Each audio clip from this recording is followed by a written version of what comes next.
लावरी और उसके बच्चे की कहानी।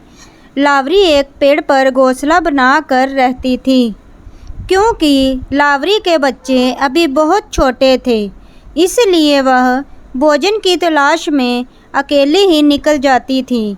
एक दिन लावरी ने बच्चों से कहा कि खेत का मालिक जो कुछ भी कहे उसे तुम सब ध्यान से सुनना, फिर मुझे शाम को बताना। यह कहकर लावरी उड़ गई। फिर जब शाम को लावरी घर आई तो तब बच्चों ने लावरी से कहा कि किसान कहता था कि पड़ोसी जब शाम को आएंगे तो हम सब फसल को काट लेंगे। बच्चे किसान की बातें सुनकर बहुत डर गए और लावरी से पूछने लगे कि क्या हम अभी दूसरी सुरक्षित जगह पर जाएं? तब लावरी ने अपने बच्चों से कहा कि चिंता मत करो, यह किसान पड़ोसियों पर निर्भर करता है, इसलिए कई महीने बीत जाएंगे तो अभी हम आराम से रह सकेंगे।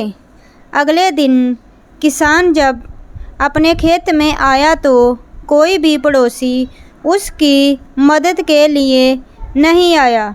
उसने अपने मित्र से कहा, कोई बात नहीं, कल मैं अपने रिश्तेदारों को फसल काटने के लिए बुलाऊंगा। तभी पेड़ के ऊपर तीनों बच्चे किसान की बातें सुनकर हंसने लगे। जब लावरी अपने घर में आई तो बच्चों ने उसे किसान के बारे में बताया। तब लावरी ने अपने बच्चों से कहा कि चिंता मत कर, वह किसान अपने रिश्तेदारों पर निर्भर करता है, इसलिए कई दिन तक फसल नहीं काटी जाएगी। अंत में लावरी सही थी। किसान काफ़ी दिनों तक अपने रिश्तेदारों और पड़ोसियों का इंतज़ार करता रहा।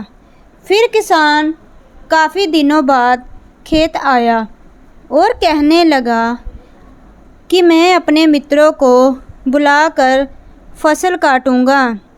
यह बात बच्चों ने लावरी को बताई।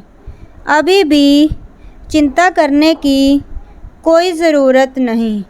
कुछ दिनों बाद बच्चों ने कहा कि आज किसान बहुत गुस्से में था और उसने अपनी पत्नी से कहा, अगर कल कोई फसल काटने नहीं आया तो हम दोनों मिलकर फसल काटेंगे। तभी लावरी ने कहा कि किसान ने दूसरों पर उम्मीद छोड़ दी, इसलिए वह ज़रूर फसल काटेगा। अभी हम किसी और सुरक्षित स्थान पर चलते हैं। यह कहकर लावरी और उसके बच्चे कहीं और रहने के लिए चले गए। दोस्तों, इससे हमें यह पता चलता है कि हमें अपना काम खुद करना चाहिए, दूसरों के भरोसे नहीं रहना चाहिए। दोस्तों, वीडियो अगर अच्छी लगी हो तो लाइक करना, शेयर करना और सब्सक्राइब करना। थैंक यू दोस्तों। अब अगली वीडियो में मिलते हैं। ओके।